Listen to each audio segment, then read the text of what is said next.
conceito de estratégia, em grego, stratégia, em latim, stratégie, em francês, stratégie.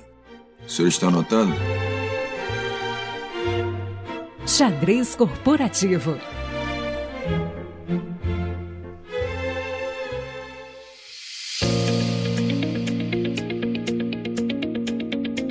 Muito bem, estamos aqui para mais um Xadrez Corporativo e eu dessa vez não troquei as bolas, não tem solta a vinheta, Léo, porque esse é lá no Love the Problem. Aqui no Xadrez Corporativo vocês já ouviram a nossa bela vinheta sobre estratégia e tudo mais, toda aquela vinheta séria do Xadrez Corporativo, mas não significa que o papo aqui vai ser sério, mas a gente tem coisa boa para conversar, a gente tem uns assuntos muito interessantes hoje, eu tô empolgado com o que tá por vir, dessas histórias, com o que a gente tava combinando aqui antes da gravação, e para ter essas boas conversas eu tenho duas convidadas maravilhosas. Vou começar com ela que é da casa, já falei no outro episódio, a maior participante de todos os Love the Problem, Andressa Chiara, muito bem-vinda. Oi, gente, tô aqui de novo. Olha eu de novo. Olha eu de novo, gente. Eu falei, né, no último episódio eu falei que se me convidarem eu tô vindo, porque eu amo Love the Problem, não posso negar. Então queria agradecer muito pelo convite e tô muito feliz de estar com a nossa segunda convidada aqui. Fala dela aí, Panda. Então, estamos aqui com ela, que foi indicação da Andressa, e o nosso critério do coração, que vale muito aqui, sabe que é ele exponencial, ele vai em rede, né? Então, se a Andressa trouxe essa convidada do coração, eu também acredito nisso e tá conectado aqui. A gente já teve um papo divertido agora no começo. Está com a gente a Cíntia Baracate. É assim que fala o nome, Cíntia. Tá certinho, é isso aí. Cíntia Baracate. Oi, pessoal, tudo bem? Tô muito feliz de estar aqui com vocês hoje. Eu sou a Cíntia Baracá. Comecei a trabalhar com agilidade em 2017 e me apaixonei. Não só pelas práticas, mas pelo modo de pensar. E realmente trouxe para a minha vida como uma filosofia mesmo. Então, uso muito no meu dia a dia, a relação com as pessoas, né? Tem muitas coisas da agilidade que a gente consegue transcender ali o trabalho, né? Então foi um pouco o meu caso. Vou interromper aqui, gente. A Cíntia é uma das pessoas que eu mais amo. De todo mundo que eu conheci no mercado, a Cíntia é aquela pessoa que, mesmo na época que a gente começou a trabalhar junto, lá atrás, ela é aquela pessoa que nasceu com um mindset ágil. E é isso que eu acho fantástico, porque quando você começa a conversar com ela, você vê que, além do conhecimento que ela tem, que é um baita de um conhecimento sobre técnica, sobre modelos de agilidade, sobre como é que a gente transforma, etc., por trás disso tem um mindset que é de fábrica. Então ela sempre foi uma pessoa questionadora, ela sempre foi uma pessoa que é inconformada, né? Eu digo que todo agilista é bem inconformado, porque se você, né, se você vira e falar, já tá bom o suficiente, você não tá mais falando de melhoria contínua, e aí, né, deixamos de ser ágeis. Então a Cíntia é uma pessoa que eu admiro demais, e por isso que eu queria tanto trazer ela pra cá, pro Love the Problem. Obrigada aí, Andressa, pela ajuda. Eu sou casada, tenho um filhinho de 4 anos, que é o Arthur, e ele sabe tudo de agilidade, cola post-its, fala de teste de hipótese. Olha isso! E é incrível. Amei. Inclusive, eu indico para quem tem crianças, tem um seriado na Netflix, chama O Laboratório da Emily. E é uma cientista que ela testa a hipótese com as crianças e é muito legal. Ele assiste, então tá um quase agilista aí. Tá prontinho. Já vai pro meu backlog pra Elisa aqui, quando ela começar a assistir as coisas, já tem aqui, ó. Boa! Laboratório da Emily. Ela ainda tá muito pequenininha pra colocar post-it, Cíntia. Com 3 meses ainda tá difícil a habilidade aqui.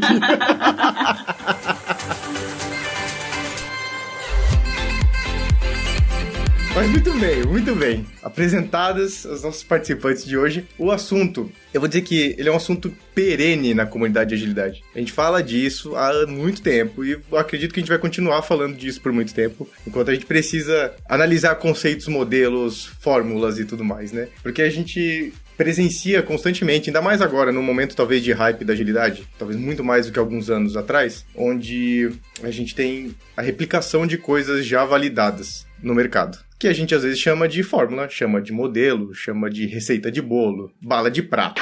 Tem um monte de nome que representa um pouco dessas soluções. Eu tô sendo bondoso, eu tô falando que são soluções validadas, porque elas tiveram certa validade em um determinado contexto, em um determinado momento da história, e não significa que ele é um padrão, de fato, né? Ele significa que é uma solução que validou-se ali naquele contexto específico de algumas organizações e tudo mais. Já vou falar aqui, né, o mais conhecido talvez, as pessoas sempre falam do modelo Spotify, e daí começa aquele design organizacional, com uma estrutura de matriz, capítulos, tribos. Eu nunca sei todos os nomes, tá, gente? Toda vez que alguém fala um negócio desse, do modelo Spotify, eu falo, nossa, esse nome eu acho que eu não tinha pegado ainda. Mas tribos, capítulos e todas aquelas coisas que foram desenhadas naquele momento, naquele contexto do Spotify e tudo mais, né? Porém, com o volume de uso de ferramentas e modelos, a gente vê isso se replicando cada vez mais. Eu achei que tinha uma curva. Eu pensei que essa curva ia começar a cair já, né? Eu participo de encontros da comunidade, nos clientes que a gente atende. Pensei que essa curva ia começar a cair, mas na verdade ela não, ela se mantém. Por isso que eu acho que esse assunto ainda vai ser um assunto um tanto perene dentro da nossa comunidade, assim, né? E aí, o que temos de formas? Eu falei alguns nomes aqui já. Falei de Spotify, falei de... Aqui a gente tem Scrum, que todo mundo fala Scrum by the book. Não, é by the book ou não é by the book também. É outro jeito de dar um nome pras coisas. Quando a galera fala de alguns métodos, usando só algumas das ferramentas deles, enfim. Eu acho que vocês vão identificar alguns desses modelos por aí, assim, né? E a pergunta agora é a seguinte. O que a gente já usou de fórmula? Eu vou começar por esse caminho, porque a gente tem as fórmulas aí. Vocês já usaram? Andressa, você já usou fórmula dessas por aí em algum contexto? Na verdade, assim, eu acho que até a Cíntia já viveu comigo alguns desses usos, né? Mas eu acho que a grande questão está menos no uso da fórmula e mais na sua adaptabilidade em usar a fórmula como um ponto de partida. Então, assim, se a gente for falar do Scrum é uma fórmula. Se a gente for falar de Kanban tem uma série de formuletas dentro que você vai aplicando, né? Mas a gente pode falar também de ágil em escala, a gente pode falar de modelo Spotify, a gente pode falar de SAFe, a gente pode falar de Scrum at Scale, a gente pode falar de Nexus, tem vários modelos que a gente tem. E aí eu queria ouvir um pouco da Cíntia o que ela acha do uso desses modelos no mercado. Já vivi alguns deles, né, no mercado. O Spotify, quando numa empresa que eu trabalhava, a gente começou, tinha um desafio muito grande, né, era um projeto, um programa, na verdade, muito grande, e era ali a iniciativa que a empresa tinha para começar a usar agilidade. E foi, né, dito que vamos fazer desde o começo ali na agilidade. E ali a gente realmente, para organizar os times, né, para começar a dar um pouco de visibilidade desse trabalho, para fazer a coordenação entre os times também dos assuntos, a gente realmente começou com o Spotify e tinha realmente prós e contras, né? Foi importante para fazer essa organização, os times entenderem o que estava dentro do seu escopo, o que era do escopo do time vizinho e como é que eles organizavam essas dependências, e eles também começaram a derrapar um pouquinho aí nas dependências, o que é meu, o que é seu, e o IPS começou a estourar muito, ninguém estava olhando ali para as métricas, que é o ponto de partida. E aos poucos a coisa foi se ajustando, a gente conseguiu olhar para esses resultados de forma coordenada e eles começaram a entender que mesmo eles sendo times diferentes, se eles não trabalhassem em conjunto, o resultado não viria. Então, aos poucos, isso foi começando a ficar mais explícito na cabecinha deles e também quando a gente olhava ali para as métricas, quais ponteiros estavam mexendo ou não estavam mexendo, eles começaram a entender que realmente era em conjunto mesmo. Depois a gente foi evoluindo para outros modelos, foi o que a Dê falou, né? Para sair, quando você sai do chão, você precisa usar alguma coisa, né? Se começar do zero é muito difícil. Então você usa um modelo, começa a perceber quais são as particularidades ali da realidade da empresa, quais são as dificuldades que começam a aparecer e vai ajustando, para que realmente não seja bala de prata e a gente comece a atacar de fato os problemas, tracionando, né, esses problemas e sem se apegar de fato ali à ferramenta, enfim, entender quais são esses problemas e quais são os modos de resolvê-los. Né? Só aí, gente, a Cíntia já deu um overview de tudo que eu acho que é importante a gente falar quando a gente está falando de uso de modelos. Né? Ela trouxe a questão das métricas e de foco no resultado. Eu acho que Cíntia, eu acho que você deve concordar comigo, porque a gente já viveu isso. Isso é um dos maiores erros que os líderes cometem quando a gente fala de adoção de modelo. O líder, ele tende, eu vou falar aqui dos 4 domínios da agilidade, tá, pessoal? Quem quiser conhecer mais, tem um artigo no nosso blog só sobre isso, mas são os domínios domínios de negócio, cultural, organizacional e técnico. Para a gente ter agilidade, a gente precisa trabalhar nesses 4 domínios. E frequentemente a gente vê as lideranças trabalhando num domínio só, que é o organizacional, que é a gente muda os papéis de todo mundo, a gente organiza todo mundo em times e pronto, está feita a transformação. E o que a Cíntia acabou de contar é exatamente o que acontece quando a gente vira essa chave do organizacional, mas se a gente não mexe nos outros domínios, essa transformação ela vai por terra, porque no momento em que a gente virar o organizacional, os outros domínios vão começar a doer, mas a gente quer isso. A gente quer que eles doam para que a gente possa resolver os problemas, que era o ponto que ela estava falando. Uma coisa que a Cíntia fez de fantástico durante todo o tempo que eu acompanhei na carreira relacionada à agilidade, que tem a ver com essas experiências dela e a parte onde a gente trabalhou junta, é esse olho para métricas. Cíntia, você quer falar um pouquinho de quais são as métricas que você acompanhou, o que você enxergou que poderiam ser alertas de que a coisa não estava indo tão bem, que precisava resolver algum problema? Boa, vamos lá. Olhando aí para os domínios, né, principalmente o primeiro domínio que realmente a liderança começa a perguntar e naturalmente a gente traciona é o organizacional, quando a gente fala muito de produtividade. Então, né, produtividade, né, soa muito como métricas de eficiência. Então, realmente são as primeiras ali que começam a surgir, primeiro de uma forma meio torta, depois a gente vai começando, né, a aprofundar. Mas lead time, né, de fato, é muito pedido, né? Mas realmente, é customer lead time, né? System lead time, aí entra naquela discussão maravilhosa, que até aterrissar de fato os conceitos e para que medir, aí a gente começa a medir 1 zilhão de coisas que a liderança pede. O que a gente vai fazer com esses números? Quais são as ações que a gente vai tomar? Agora vamos olhar para os times, né? O que esses números que eles simplesmente estão cuspindo, o que faz de diferença para o time? Como é que com a agente de transformação fica dentro do time, Scrum Master, Agile Master, enfim, olha para essa informação e quais são as ações que ele vai tracionar ali no time para que mexam de fato esses ponteiros.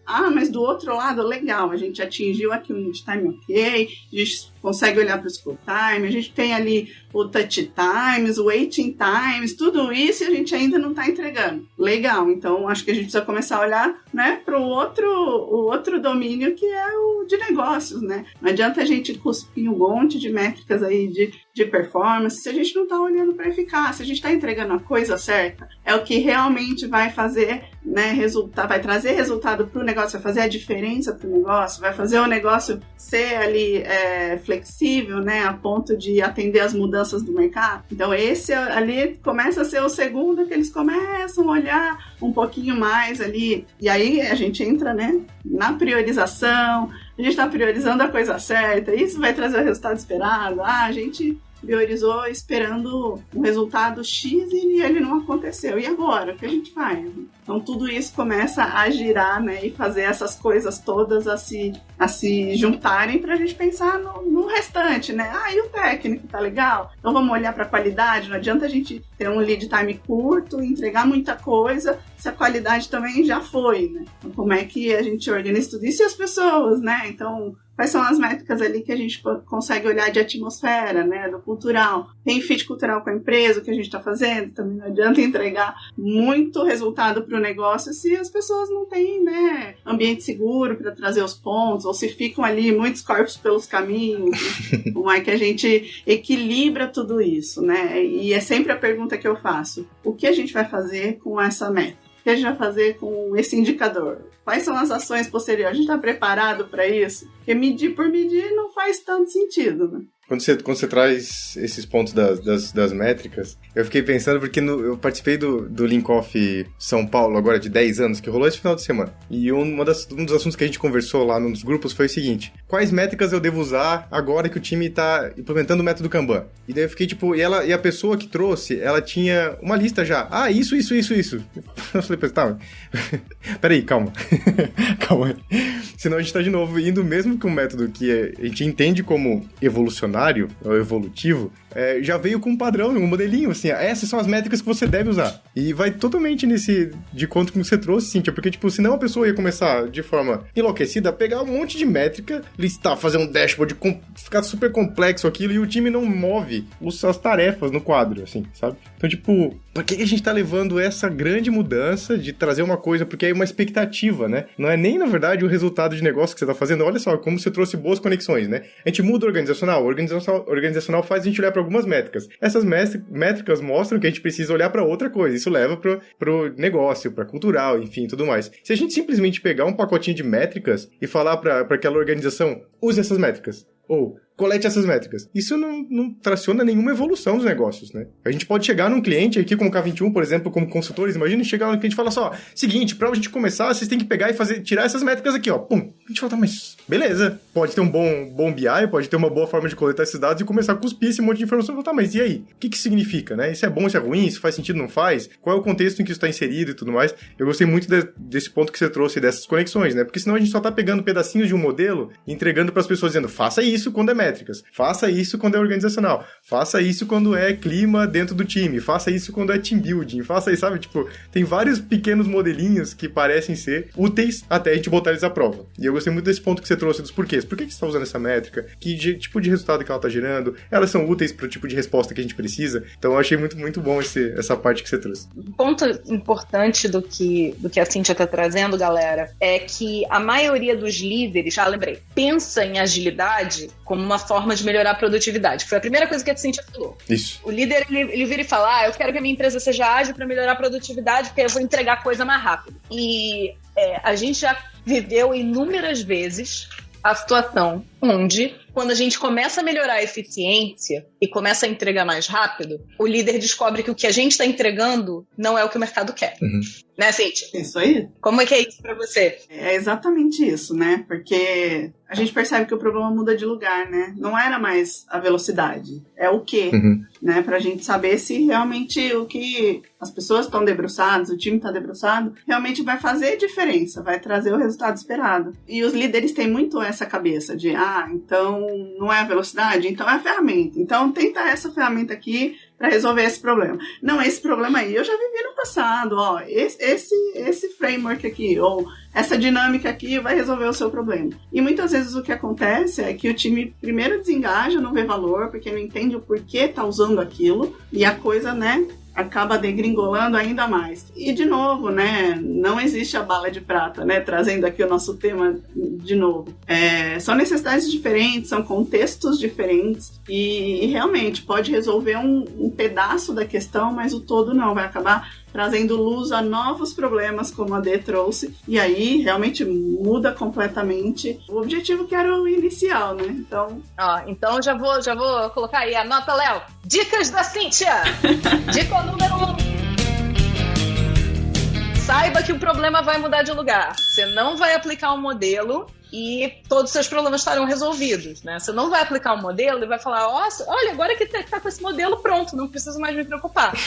Na verdade, aplicar um modelo é só o primeiro passo. É isso, Cíntia? Exatamente. Acho que aqui, quando a gente fala de liderança também, né, olhando para o seu próprio time, né? O líder, quando olha para o seu próprio time, tem muito essa vontade de dizer os comos, né? E principalmente líderes que ainda têm um mindset mais de comando e controle ou mais operacionais, eles acabam realmente indo para o como, e ao invés de estimular isso na sua equipe, para que ela possa crescer a equipe, se desenvolver, e o ideal é que a gente, né, diga ali para as equipes os que precisam ser feitos, né? Quais são os problemas que a gente quer resolver, e deixar essa solução aí vindo do time, das pessoas, usar essa inteligência coletiva, né? Porque, conforme eu falei, né, um pouquinho lá atrás, quando a gente entrega o como, isso desengaja, é muito difícil as pessoas engajarem, porque não entenderam os porquês e estão ali com um viés muito mais operacional de fazer, entregar alguma coisa que já veio mais ou menos pronta, né? Eu acho que esse ponto que você trouxe de ato de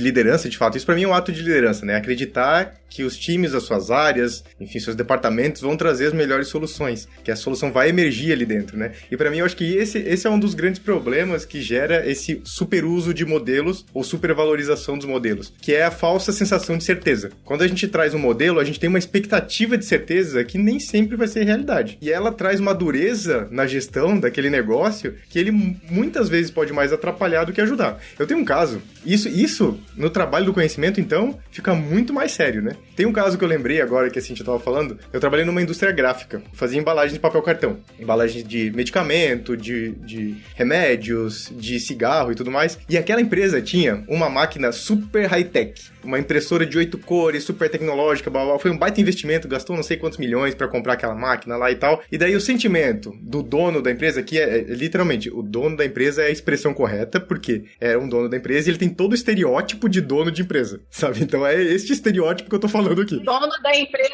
trademark, né? Tem. Exatamente isso, exatamente. Só faltava aquele que só faltava ter o nome dele na empresa pra fechar o pacotinho de que é meu, isso aqui é meu. Então ele, apegado nas certezas dele, falou, eu comprei uma máquina super tecnológica, muito cara, tem que valer o meu investimento, certo? Então tem que botar essa máquina pra produzir o máximo possível. Essa máquina gerava os maiores índices de estoque daquela empresa. E a melhor solução que existia pra aquela máquina, quando eu tava como engenheiro de processo lá, era desligar a máquina algumas vezes. Essa máquina precisaria estar trabalhando talvez só umas 2 vezes por semana, assim. Porque o que eu tava gerando? Tava gerando um monte de estoque, um monte de coisa. Algumas dessas coisas perdiam o propósito, porque o cliente não comprava, porque o que tava fazendo? Eles estavam pra ocupar a máquina, estavam antecipando coisas que o cliente podia precisar e gerando um estoque que nunca saía. Então gerava uma quantidade de desperdício, aquela máquina, uma loucura, assim. Isso tudo nesse caminho da segurança, sabe, Cíntia? Que é tipo, assim como um modelo traz segurança, dizer não, essa máquina, cara, tem que manter produzindo, tem que aumentar a produtividade, como se produtividade fosse, de fato, o problema a ser resolvido. Quando a gente começa, de fato, uma transformação dentro das organizações, a gente tem que estar com o coração aberto para tentar identificar onde é que está esse problema. E se em algum momento a gente botou luz na produtividade e foi o suficiente, isso foi o suficiente para resolver minimamente o problema de produtividade, talvez a nossa luz tenha que ir para outro lugar, né? Se eu tivesse com uma lanterna iluminando a organização, fala, bom, produtividade está minimamente resolvida, eu não preciso me aprofundar em outras coisas aqui. Vamos olhar para outra coisa nesse momento? Vamos ver o que isso está puxando? Qual é o próximo problema que está emergindo e tudo mais? Mas isso exige um ato de liderança mesmo de quem está nas organizações, né? Que é deixar a sua segurança e confiança nos modelos de lado para poder entender que soluções emergentes podem acontecer, né? E para fechar, lembrei daquela frase, tem uma frase super clássica que fala dos modelos, que os modelos estão errados e tudo mais, né? E uma vez me disseram... George P. Botts. Isso, desse cara aí. E uma vez me deram a frase correta, que me disseram que aquela frase que todo mundo usa tá errada. Então tá aqui a frase que me disseram que é a frase correta. Eu não validei, então eu vou trazer essa aqui, tá bom? Aqui, ó, lembre-se de que todos os modelos estão errados. A questão prática é quão errados eles devem ser para não serem úteis. E aqui traz um temperinho para essa discussão, né? Porque todo mundo usa a primeira parte, que fala todos os modelos estão errados. Mas a segunda parte traz um carinho pros modelos, né? Fala, a questão prática é o quão errado eles estão para eles não serem úteis. Eles podem ser um belo começo, um belo ponto de partida, uma bela referência, enfim. Eu ia referenciar exatamente essa frase, só que o que eu gravei foi um pouco mais curto, todos os modelos estão errados, mas alguns são úteis. E eu acho que resume bem o que você falou. Qual é a grande questão? Quando a gente trabalha com um modelo, a gente precisa olhar para esse modelo como um ponto de partida, como a gente falou, para gerar aprendizado. Só que a maioria dos líderes hoje, aí conectando com o que o Panda falou, os líderes foram educados para terem todas as respostas. E aí entra no que a Cíntia estava falando do líder colocar os comos. Por quê? Porque a gente educou os líderes para dizer, você tem que ter a resposta dos comos. Você tem que ser um super analista, você tem que saber fazer o que o seu analista faz melhor do que ele. Senão, como você está sendo um líder, né?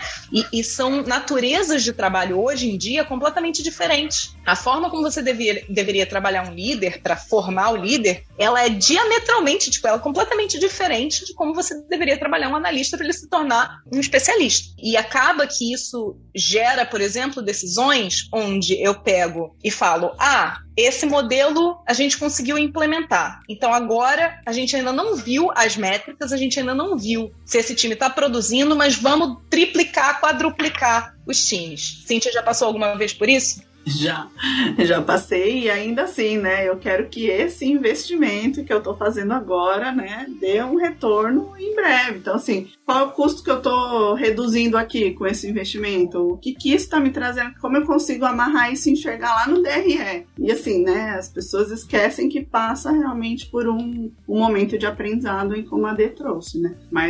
E essa ansiedade, é muita ansiedade, né, de fazer diferente, de trazer os resultados. E colocar muitas pessoas, né? Aquele líder que fala assim, não precisa de quantas pessoas mais? Vamos pôr mais gente, então, né?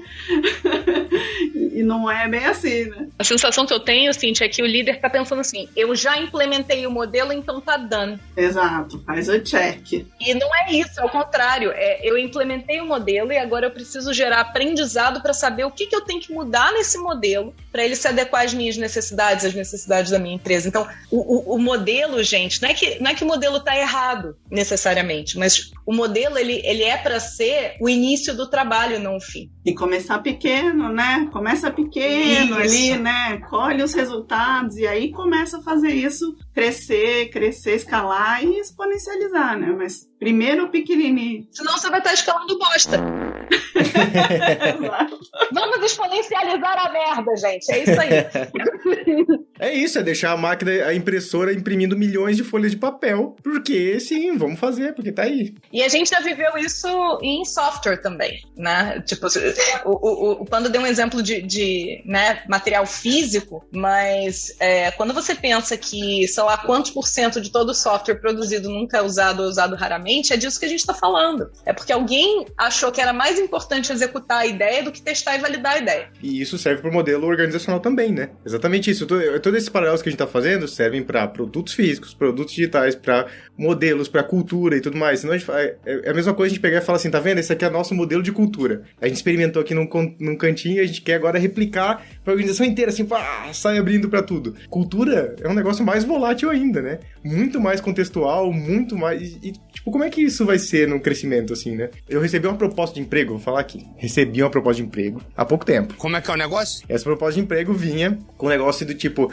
a organização decidiu por usar Safe, então a gente precisa de alguém pra fazer com que isso aconteça. Implementar Safe. Eu quase fiquei sem palavras pra responder isso, né? Porque eu falei, tipo, nossa, vai, tipo, na contramão de 1 grau do que eu acredito por trabalho, que é, tipo, e sem jogamento com Safe da minha parte, porque eu não conheço muito de Safe, né? Inclusive, essa foi uma das coisas que eu falei pra pessoa. Eu falei, olha, eu não conheço basicamente nada de Safe. O meu sentimento quando eu vejo as coisas é que é um belo beduf de um monte de coisa, de um mega modelo, e se vocês decidiram usar aquilo tudo, talvez vocês vão ter alguns problemas. Essa foi a minha vontade de dar feedback pra pessoa que tava me oferecendo o emprego, né? Eu fiquei nesse caminho do tipo, gente, a parada não é nem a revolução, né? Não é trazer uma parada nova pra implementar. É trazer uma parada hiper complexa, muito grande e decidida como esse é o fim que a gente quer, que foi exatamente o que a Cintia e a Andressa falaram.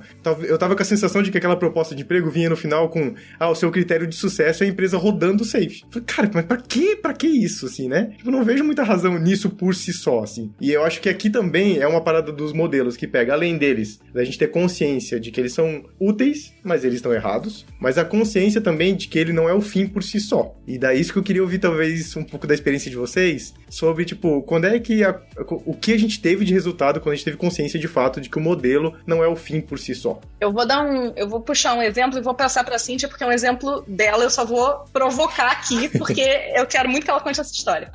A gente fez uma dinâmica onde a gente identificou qual era a etapa da jornada que cada time ia ficar responsável, e para aquela etapa da jornada, quais eram as responsabilidades que a gente tinha para chegar naquele resultado. E aí isso determinou quais eram as capacidades que a gente ia precisar e que determinou quais eram as pessoas que a gente ia contratar ou puxar. Então, a gente decidiu como é que era aquele time multidisciplinar para resolver aquele problema com base em qual resultado a gente precisava gerar. E isso é um exemplo de uso do modelo Spotify de uma forma não pasteurizada. A gente tinha um capítulo, por exemplo, de DBA, certo? Uhum. E a gente definiu em que times esses DBAs iam atuar full time. Nisso que a Dê tá falando, né, quando a gente começou a olhar para os times e definir ali quais papéis exatamente cada time a gente ia precisar, a gente usou, né, para organizar os times no modelo Spotify. Mas olhando especificamente cada natureza ali de time, a qual serviço eles iam atender, para saber se todos os papéis eram necessários ou não. Então, olhando para isso, a gente, por exemplo, num time a gente tinha um processo de venda genérico. Num dos times que a gente tinha um processo de venda genérico, eles não precisariam exatamente de um DBA. E num outro time que cuidava ali mais de cadastro, enfim, a gente precisava certamente de um DBA. Então a gente foi fazendo esse tipo de escolha para cada natureza e escopozinho de trabalho da Squad. Então, essa é a reflexão de que não necessariamente a gente precisa usar todos os comos do modelo Spotify, né? Uhum. Num outro momento também, de uma outra trajetória minha, a gente usou o Safe, né? Um pedaço do Safe. E aí, olhando especificamente para PI Planning, que acho que é o rito mais famoso aí do Safe, era super, né? Essa polêmica do Safe, o Safe é bom, o Safe não é bom, enfim. Tinha prós e contras também, né? Não foi colocado o Safe ali em toda a sua, né, especificação, que realmente é muito complexo para os contextos, mas a API Planning naquele momento foi importante, porque o pessoal de negócio não conseguia pensar num planejamento a curto prazo, era sempre muito grande o plano. Então, quebrar em 3 meses já foi uma coisa disruptiva para a cabecinha deles, né? Então, foi muito interessante esse movimento. Ao passo que, do outro lado, eles se comprometiam ali com o escopo de entrega desses 3 meses e que eles não conseguiam mudar. Então, esse foi o contra, né? Que era para ser flexível. Então, não é porque se você se comprometeu ali na PI Planning para entregar nos 3 meses que não podia mudar, porque o mundo é dinâmico, né? O mercado é dinâmico. Talvez o que você planejou em 3 meses atrás já é mais factível do que os planos de 1 ano, mas ainda assim gerava esse mindset fixo, né? De que eu prometi na PI, eu preciso entregar na PI. Eu amei isso, Cíntia. Eu amei essa história aí. Eu amei isso porque isso, pra mim, é o coração de quando a gente fala de modelo, de fato, né? Já é uma evolução. Olha só esse ponto que a Cíntia trouxe. Gente, isso é super rico. Já é uma evolução. Olhar 3 meses é muito melhor do que olhar 1 ano. Tudo bem, teve o contra ali de a galera se fixar muito naquilo lá, mas isso é um próximo problema, né? A gente não vai conseguir, quando a gente... Talvez a sensação de segurança que eu falei antes, ou tipo dessas grandes viradas, tá muito no tipo, a gente vai resolver todos os problemas de uma vez só. E isso é uma grande ilusão, né? A gente não consegue resolver todos os problemas de uma vez só. O máximo que a gente vai conseguir, talvez, é pessoas reativas escondendo os problemas de uma vez só, mas eles vão continuar ali. E esse exemplo que a Cíntia trouxe foi o uso de... Beleza, a gente resolveu esse problema agora, a gente identificou novos próximos problemas, a gente vai priorizar os próximos problemas e vai seguir resolvendo eles, muito bom. Outra coisa muito legal desse exemplo que a Cíntia trouxe é como o trabalho que ela fez nessa empresa onde ela estava fatiou o próprio Safe. Sim. O modelo é gigante, o modelo é super complexo, então qual é a coisa mais importante que eu posso usar agora para resolver o problema que eu tenho agora, que no caso eu não estou conseguindo fatiar as entregas. Então, naturalmente, é melhor trabalhar com entregas de 3 meses do que com entregas de 1 ano, porque você não leva 1 ano para descobrir que aquela entrega não gerou resultado, mas você também tem que ter em mente que você fazer entregas em 3 meses, você tem que fazer a conta disso também. Uhum. Que é uma coisa que vocês já devem ter, quem ouve aqui o Love the Problem já deve ter me ouvido falar isso várias vezes, que eu pergunto para todo PO se ele sabe quanto o time dele custa, né? Porque a responsabilidade de todo PO é puxar para si a prerrogativa de dizer, cara, eu fiz a melhor aposta que eu podia com esse investimento que eu fiz, o meu time custa tanto por mês, tanto por sprint. Eu estou gerando o resultado que justifica esse investimento, e se eu não conseguir, isso gerou aprendizado para que as próximas sejam cada vez melhores, né? Então, eu acho que tanto a conexão do case que a Cíntia contou, de quais são as pessoas que eu preciso, porque se a gente, por exemplo, estivesse usando o modelo Spotify pasteurizado, né, eu teria as mesmas capacidades, os mesmos papéis em todos os times. Então eu teria, por exemplo, que contratar, o exemplo do DBA que ela deu, eu teria que contratar um DBA para cada time. Mas esse time não precisa de DBA, ele pode usar isso como um shared service, porque ele vai ter isso uma vez na vida, que ele vai fazer uma consulta, outra na morte. Não, mas tem que ter todos os times iguais. E geralmente são recursos limitados, né? Nem todo mundo tem, né, uma liberdade absurda absurda aí de recursos para ter todos os times 100% completos, muitos times completos, assim, na totalidade.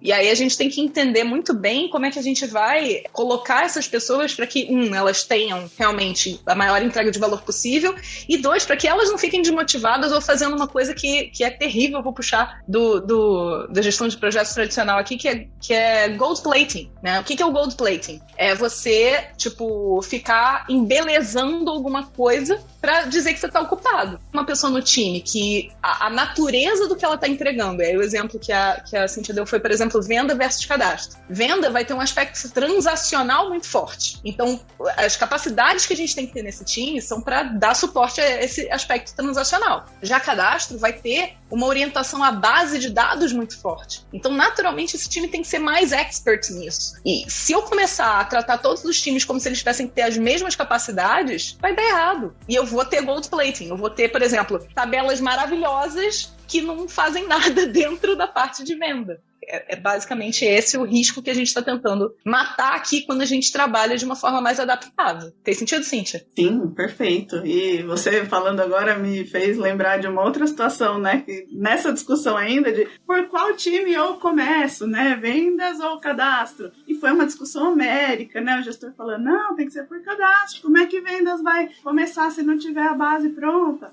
E a Andressa falando, vamos começar por vendas, porque é um ótimo motivo, um ótimo motor, né, para trazer todos os outros times e fazer a coisa acontecer. E foi muito interessante que eles ficaram horas discutindo e não teve jeito. A gente teve que começar por cadastro. E aí ela falou, daqui a um tempo você vai encontrar comigo e vai falar que eu tinha razão. Mas foi dito e feito. Uns 6 meses depois, e a gente se encontrou no elevador. Eu fui prova viva. E ele falou, Andressa, você tinha razão. A gente tinha que ter começado por vendas. Mas ele não conseguia enxergar ainda, né? O próprio mindset do gestor. Exato. Por que isso aconteceu? Porque a crença que a gente está acostumado a ter quando a gente trabalha com projetos tradicionais é que ela é uma crença linear e cronológica. Primeiro eu cadastro para depois eu vender. Uhum. Só que quando eu estou trabalhando de forma ágil, primeiro eu vendo aos trancos e barrancos num piloto para eu descobrir o que o meu cadastro precisa ter. Porque o que aconteceu nesse cenário, gente? O cadastro teve que ser todo refeito. Teve muita coisa jogada fora, porque eles tinham construído o cadastro de um jeito. Aí, quando chegou o time de vendas para construir, eles descobriram que as necessidades eram completamente diferentes. E aí, desperdício. Então, isso é uma das coisas legais quando a gente fala de modelos de adoção, sempre a gente tem que olhar para onde está o nosso fluxo de valor. Independente de qual é a ferramenta que a gente está usando, qual é o core business, qual é aquela coisa que a gente não consegue viver sem. É por ali que a gente tem que começar a testar a hipótese, porque se a gente começa a criar modelos e usar modelos em cima de algo que é o que faz a nossa organização parar de pé, a probabilidade é que o resto da organização consiga aderir a esses modelos já validados por aquilo que é o core business. O inverso não é verdadeiro. Então, essa é uma dica, dicas da Cíntia, número 2.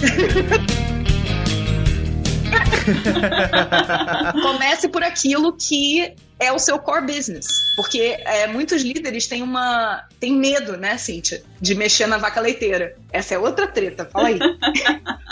Geralmente a vaca leiteira é o que garante ali, né, a saúde da empresa, né? Então, cria-se geralmente estruturas para olhar, para fazer o diferente, né? Mas a gente também pode fazer diferente no dia a dia, no core, né? Trazendo ali, de novo, né? Não tragam os comos, tragam os ok's e deixem as pessoas ali trazerem esses comos usando esse consciente coletivo, né? Porque a gente pode também inovar no H1, na vaca leiteira.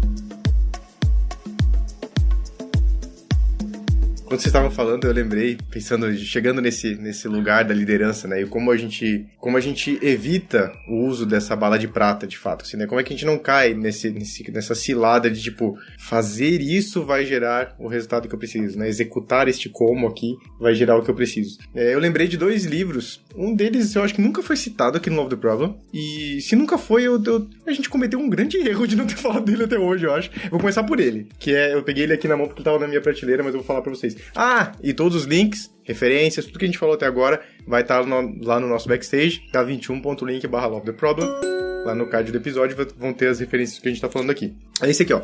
O Projeto Fênix. Projeto Fênix. Eu acho que eu sei por que ele não é tão citado assim. Porque ele é um livro escrito no formato de romance. E muita gente não gosta de pensar o viés de trabalho nesse formato de romance, mas ele é muito, eu curto muito, né? Então, Projeto Fênix foi uma indicação da Marina Zapparoli pra mim há muito tempo atrás. Na verdade, não foi indicação, foi um presente. Ela que me deu esse livro aqui. E eu acho muito legal esse formato de romance, porque ele conta a história dos problemas que aquela organização tá vivendo. E isso, pra mim, tem muita conexão com a realidade. Porque a cada dia que passa aqui, cada mês que passa no livro, você vê que os problemas vão mudando, vão se reconfigurando, coisas novas vão surgindo e tudo mais, assim como o outro livro que é A Meta, né? A Meta é clássico da teoria das restrições, lá do Goldratt, que também é nesse formato de romance, assim, né? E o que eu acho muito legal é exatamente isso, porque normalmente quando a gente vê um livro, talvez muito técnico, sobre algum conteúdo sobre um modelo, por exemplo, ele é muito nessa pegada do tipo, façam isso que o resultado vai ser esse. Porque quando você apresenta um modelo, você traz essa estrutura, de fato, né? É pra isso que o modelo serve. Mas quando a gente lê uma história de uma organização vivenciando problemas, pra mim tem muito mais conexão com essa realidade. E faz com que a gente, de fato, comece a ter consciência de que os problemas da organização vão mudando de lugar, a organização vai evoluindo, vai resolvendo seus problemas e tudo mais,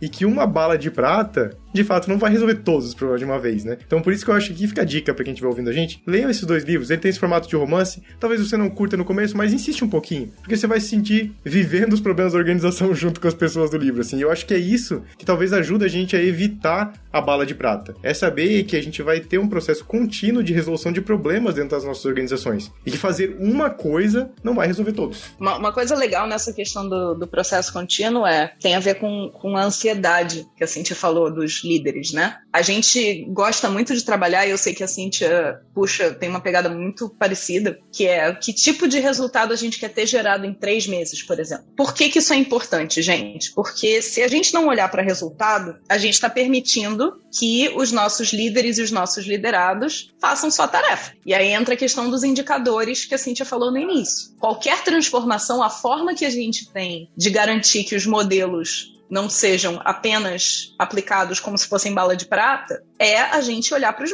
métricas, que foi o que a Cíntia falou no início da conversa. Se eu estou olhando para a métrica e o modelo está funcionando, a métrica vai mexer. Se eu estou olhando para a métrica e o modelo não está funcionando, a métrica vai parar ou vai piorar. E aí eu sei que eu preciso fazer uma mudança. Cíntia, você quer contar um pouquinho da sua experiência com métricas? Quero contar uma específica, né, que faz pouquinho tempo que aconteceu, que a gente tinha realmente muita dificuldade, né, os líderes, inclusive, de mostrar quais eram os resultados das iniciativas que estavam nas suas próprias áreas.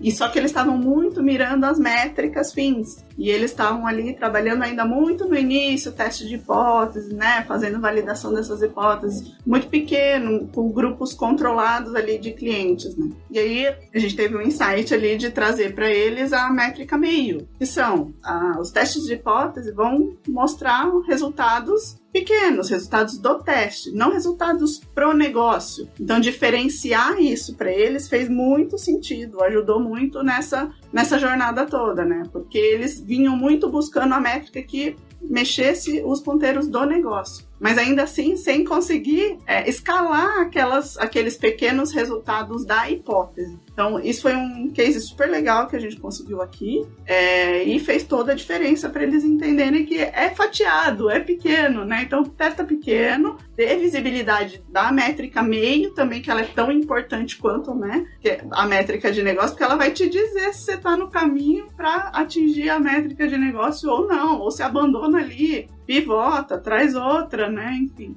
foi bem bacana esse movimento. Aí vamos dar alguns exemplos para o pessoal tangibilizar. Vamos lá. Métrica FIM. EBITDA é uma métrica FIM. Receita global da empresa é uma métrica FIM. Agora, quando eu olho, por exemplo, para um teste de hipótese, digamos que eu esteja oferecendo um novo serviço ou um novo produto. Qual vai ser a taxa de conversão desse serviço? Quantos clientes aceitaram contratar esse serviço? Ou então, por exemplo, se eu estou tentando reduzir a complexidade de um processo, estou tentando tornar ele mais eficiente, e eu faço um piloto com 2 atendentes que estão fazendo esse processo. Em quanto tempo eu reduzi esse atendimento? Né? Porque eu consigo depois fazer uma conta de quanto custo isso vai reduzir no total. Mas isso não quer dizer que eu vá levar 1 ano, levar 6 meses para poder implementar isso na minha operação inteira, para aí poder ver o resultado. Porque é isso que faz a gente sair atirando a esmo. É a gente falar assim, mas vai demorar para ver resultado. Não necessariamente, porque se eu tiver as métricas meio, como a Cíntia falou, eu consigo ver o resultado num universo menor, e aí, tendo essa hipótese validada nesse universo menor, aí eu escalo. E boa parte do processo de governança de aprendizado dos líderes, e aí eu tô falando, gente, de liderança. Eu não tô falando da operação, porque essas decisões, elas só são tomadas pela liderança. Não é o operador do atendimento que vai dizer, não, a gente vai priorizar isso aqui, veja bem. Não, quem toma essas decisões são os líderes. Então, se os líderes não estiverem olhando para essas métricas meio, se eles só estiverem olhando para as métricas fim, as métricas fim são consequência. Uma das coisas que é um ponto que é super doloroso para as lideranças, a Cíntia viveu isso, eu vivo isso consistentemente, né? Ela vive também, é o seguinte, todo líder quer ser preditivo. Só que a forma de ser preditivo não é método fita, finger in the air. Tipo assim, eu acho que se a gente fizer isso, vamos escalar para todo mundo. Não, ser preditivo significa métrica e estatística. E a forma de você ser preditivo de uma forma segura é você usar essas métricas meio para conseguir projetar qual o efeito daquela hipótese que você validou e invalidou na sua operação. Então, essa é... Eu tô resumindo aqui para dar exemplo, gente, mas essa é a dica 3 da Cíntia. Isso aí, eu ia falar exatamente isso. Esta é a dica 3 da Cíntia, porque me lembrou muito. A dica 3, resumindo ela: experimentos evitam bala de prata. Validação e invalidação de hipóteses evitam a bala de prata, porque daí a gente faz experimentos pequenos, valida, invalida. Porque senão a gente leva um tempo construindo um modelo, se a gente não consegue consumir ele pronto, né? Eu já vivenciei isso em alguns clientes aqui, eu acho que é uma outra faceta dos modelos, que é aquele modelo que a gente idealiza, que a gente constrói dentro de casa. Não que a gente pega de fora, assim, não é o Spotify, não, é aqui, ó. Este é o modelo empresa X de gestão. E daí a gente fica ali, ó, 1 ano. 2 anos, as pessoas construindo, e um monte de gente iterando daquilo e virando uma coisa muito doida que a gente, depois na hora de levar isso pra organização, não se encaixa. Por quê? Além de ter passado muito tempo, deixou de fazer sentido, a gente não conseguiu validar ou invalidar os pedaços disso, né? Eu tava num cliente há um pouco tempo atrás que a gente chegou e na expectativa existia uma expectativa de redesenho organizacional, que a gente inclusive sugerisse essa mudança. Porque não é uma prática muito comum da K21 chegar e sugerir um negócio, né? Então a gente foi construir, fazer a 4 mãos, entender os contextos, trabalhar os detalhes e tudo mais. E nessa chegada, a nossa proposta foi: não façam, neste contexto, este redesenho organizacional. Vamos pegar uma unidade de negócio em que a gente está mergulhando, está conhecendo, experimentando, vendo outras coisas e resultados, que a gente já tem um espaço criativo e disponível para esse experimento. Vamos fazer ali? O que um pedaço desse redesenho organizacional inteiro se aplica nesse contexto que a gente está? Que tipo de problema a gente vai resolver com esse redesenho organizacional? Vamos experimentar ali, e dali a gente tira aprendizado e leva para a organização? E levar para a organização, daí tem, né? Existem várias possibilidades de como levar para a organização. Você pode simplesmente dizer que aquilo é um padrão da sua organização e replicar para o restante. Você pode levar para uma próxima área para validar talvez outras coisas e outros aprendizados, e isso de forma orgânica, crescendo, escalando. Enfim, aqui tem várias oportunidades para isso, mas o ponto-chave desse exemplo para mim é o experimento, né? No lugar de fazer um grande redesenho, experimenta num local, tira os aprendizados, porque a grande vantagem é aprender continuamente, porque senão a gente vai na expectativa de que o modelo resolva todos os nossos problemas novamente, né? Bandinha, mas eu acho que tem uma 4ª dica aí. Eita, que ela vamos. É das métricas meio. Sim. O insight das métricas meio. Total. Porque eu vejo muita experimentação, mas gerando muito aprendizado anedótico. Do tipo, no meu caso aconteceu isso, e não que isso não seja aprendizado. Mas quando você olha para a questão do ser preditivo, isso não traz essa predição, né? Isso não traz a habilidade que a gente tem de calcular qual vai ser o ganho em escala, né? E aí o que ela trouxe aqui das métricas meio, para mim, é matador, que é como é que você faz com que o teste que você fez, você consiga decidir se você vai usar ele para escalar ou não, com base nessa predição das métricas. Isso é matador. Dicas da Cíntia, número 4.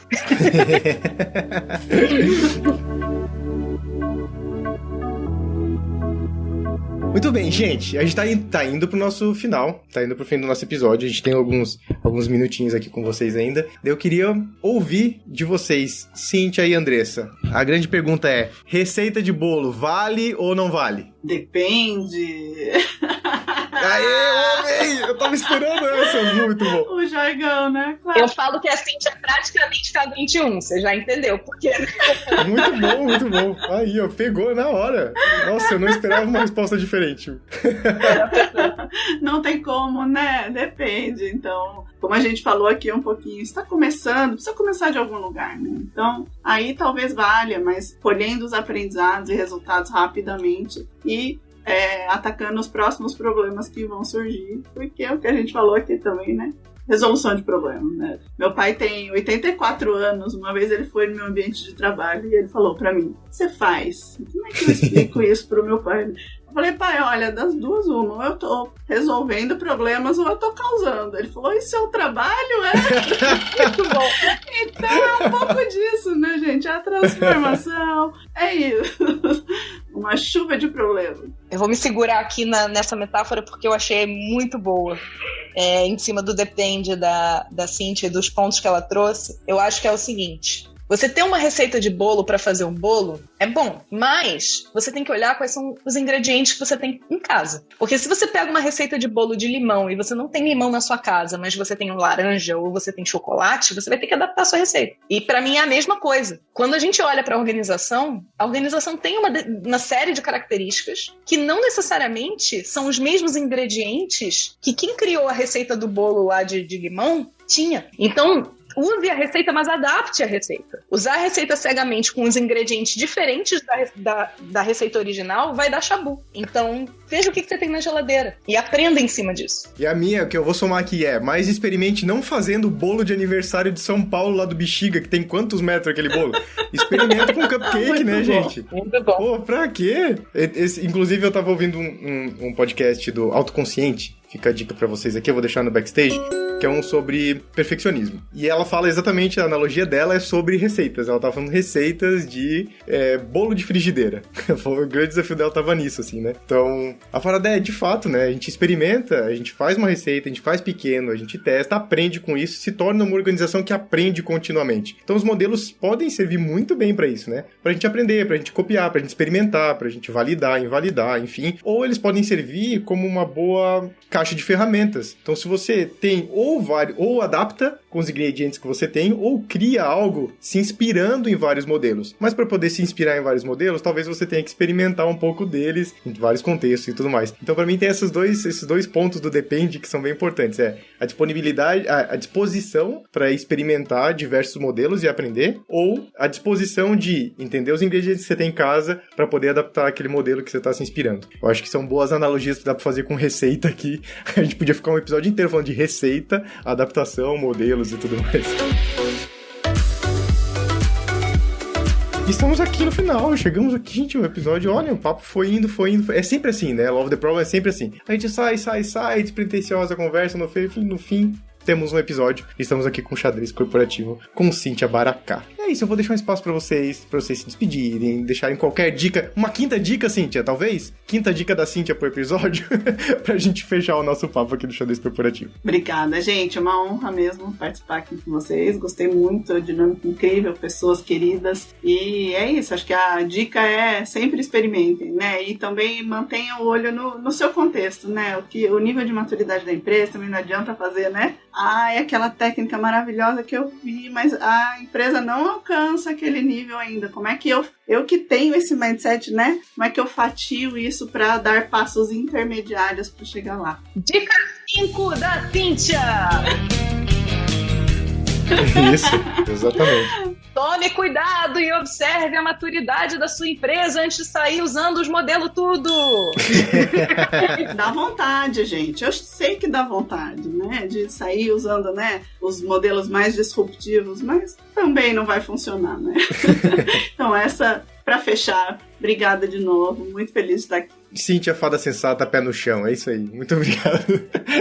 Andressa, Gil. Gente, muito obrigada, Cíntia. Muito obrigada por ter aceito o convite. É muito bom ter você aqui. Eu acho que essas experiências que você trouxe vão ajudar muita gente de coração. Então, muito, muito obrigada. E obrigada, Pandinha, pelo convite também. Isso aí. A gente vai ter lá no nosso backstage, k21.link/LoveTheProblem, os links pro que a gente trouxe de conteúdo aqui nesse episódio, as referências. A gente vai ter também formas de você entrar em contato com a Cíntia. Então aí, ó, ela que trouxe belas experiências pra gente hoje aqui. Se você quiser entrar em contato com ela, conversar com ela, trocar uma ideia, a gente vai deixar também lá no nosso backstage. E é isso. Eu amo o xadrez corporativo e isso das pessoas que estão botando a mão na massa, de fato, compartilhando suas experiências. Espero que você que está nos ouvindo também tenha curtido esse episódio. É isso. Um beijo e até o próximo Xadrez Corporativo.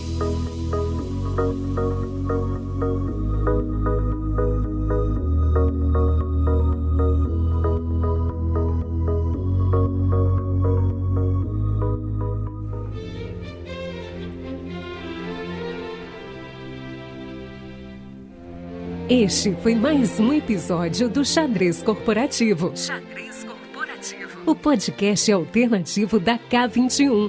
Se você curtiu, compartilhe e espalhe esse conhecimento por aí. E não esqueça de deixar seu feedback lá no backstage da K21. K21.link. I love the problem. Nos vemos no próximo episódio.